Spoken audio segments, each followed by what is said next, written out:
வணக்கம். இந்த வீடியோவில் டீ ஃபில்டரை வந்து ஈஸியாக எப்படி க்ளீன் பண்ணலாம் அப்படிங்கிற டிப்ஸ் தான் ரெக்கார்ட் பண்ணியிருக்கேன்.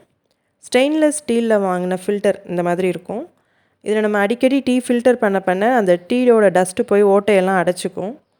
அதை நம்ம டெய்லி சும்மா வாஷ் பண்ணுறப்ப போகாது, கொஞ்சம் கொஞ்சமாக சேர்ந்து இந்த மாதிரி ஃபுல்லாக பிளாக் ஆகிடுச்சு அப்படின்னா அதை க்ளீன் பண்ணுறதுக்கு நீங்கள் ஒரு பாத்திரத்தில் தண்ணியை கொதிக்க வைங்க. கொதிக்க வைக்கிறப்பவே அந்த தண்ணியில் வாஷிங் லிக்விட், உங்கள் வீட்டில் நீங்கள் எந்த லிக்விட் யூஸ் பண்ணுறீங்களோ அதை ஆட் பண்ணுங்கள். இப்போ எங்கள் வீட்டில் க்ரீன் கலரில் இந்த லிக்விட் லோக்கல் பிராண்ட் ஒன்று யூஸ் பண்ணுறோம், அதை ஆட் பண்ணுறோம். நீங்கள் எந்த லிக்விட் யூஸ் பண்ணுறீங்களோ அந்த வாஷிங் லிக்விட் ஒரு ஸ்பூனும், டிட்டர்ஜென்ட் பவுடர், ட்ரெஸ் வாஷ் பண்ணுறதுக்கு ஏதாச்சும் டிட்டர்ஜென்ட் பவுடர் இருக்கும்ல அந்த பவுடர், இது ரெண்டுமே ஆட் பண்ணி அந்த தண்ணியை கொதிக்க வைங்க. அது தண்ணி கொதிக்கிறப்பவே இந்த டீ ஃபில்டரையும் அதில் போட்டுருங்க. அது மூழ்கிற அளவுக்கு போட்டுருங்க. அந்த ஃபில்டர் பண்ணுற பார்ட் வந்து ஃபுல்லாக மூழ்கிற அளவுக்கு வச்சுடுங்க.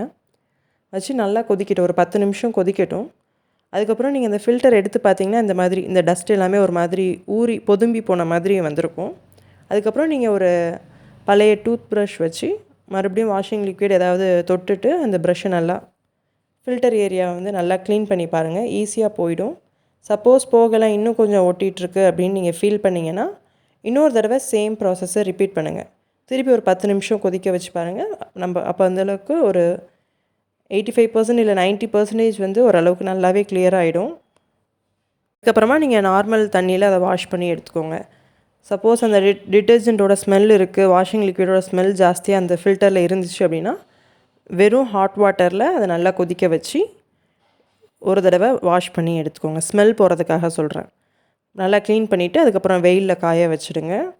ஃபில்டர் வந்து பழைய மாதிரி நல்லா ஃப்ரெஷ்ஷாக புதுசாக டஸ்ட் இல்லாமல் நல்லா வந்துடும்.